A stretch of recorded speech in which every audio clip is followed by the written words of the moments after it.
Hello guys, hi అందరికీ good morning.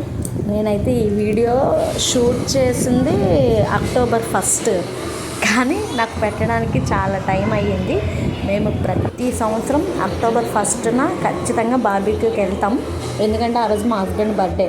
మిగిలిన సంవత్సరంలో ఎప్పుడు ఆఫర్స్ ఇచ్చినా ఎలా ఉన్నా సరే మేము వెళ్ళము, ఎందుకంటే ఒక్కొక్కరికి 1200 1100 అవుతుంది. అంతంత పెట్టుకోలేము, అంతంత ఫస్ట్ తినలేము. ఏదో తినేది కొంచెమైనా సరే హ్యాపీగా ఎంజాయ్ చేయొచ్చు అని చెప్పి మా హస్బెండ్ బర్త్డేకి వెళ్తాం. నా బర్త్డేకి, మా బాబు బర్త్డేకి మూవీస్ ఇలా రెస్టారెంట్లో తిరుగుతాం.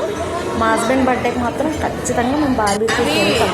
ఇప్పుడు ప్రతి సంవత్సరం ఇప్పటికి 4 years నుంచి వెళ్తున్నాం. మా మ్యారేజ్ అయిన దగ్గర నుంచి మాకు ఇది ఒక స్పెషల్ డేలాగా మేము అక్కడ సెలబ్రేట్ చేసుకుంటాం. చాలా హ్యాపీగా ఎంజాయ్ చేస్తాం బాగా.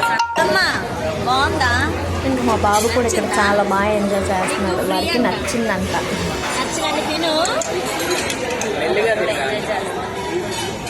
స్లోగా తిను, సరేనా?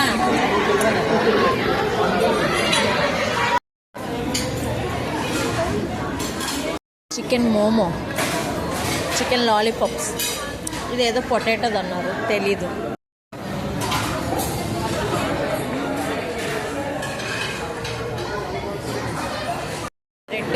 స్వీట్ గాను మొలకెత్తిన విత్తనాలు, ఇదేదో బ్రెడ్తో చేసింది. నూడిల్స్, ఐస్ క్రీమ్, ఇది డ్రింక్, ఇది చిల్లీ చికెన్. ఎంత కొంచెం ఇచ్చారో చూడండి. వెజిటేబుల్ సూప్, దీని నిండా కార్న్ఫ్లవరే ఉంది. పుచ్చకాయ అంట. ఫైనల్గా మేము పులిపిల్కి వస్తాం. నిజానికి ఏమీ తినలేదు, కొంచెమే తిన్నాం, పొట్ట ఫుల్ అయిపోయింది.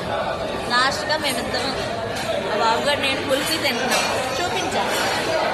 Boys good afternoon. మేమైతే ఇప్పుడు ప్రజెంట్ బార్బిక్యూలో ఉన్నాం. దాదాపు వీడియోస్ పెట్టి 10 days అవుతున్నట్టు వీడియోస్ పెట్టడం కూడా మానేశాను. ఏం కప్పాలి?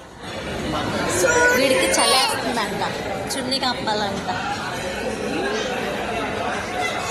వచ్చిన దగ్గర నుంచి కంటిన్యూస్గా ఐస్ క్రీములు తింటానే ఉన్నాడు. దెబ్బకు వాడికి చలేసేస్తుంది, అందుకని నా చున్నీ కప్పమన్నాడు. నేను ఫైనల్ టచ్ ఐస్ క్రీమ్కే వచ్చాను. ఎందుకో ఏమీ నచ్చలేదు నాకు. లాస్ట్ ఇయర్ వచ్చినప్పుడు అన్నీ బాగున్నాయి. నిజానికి నేను ప్రతి సంవత్సరం అక్టోబర్ 1కి వస్తాం, ఎందుకంటే మా హస్బెండ్ బర్త్డే. సో ఇంకా ఏమీ నచ్చక లాస్ట్ నేను ఐస్ క్రీమ్. నాకు ఐస్ క్రీమ్ అంటే ఇష్టము, అందుకని తింటున్నా.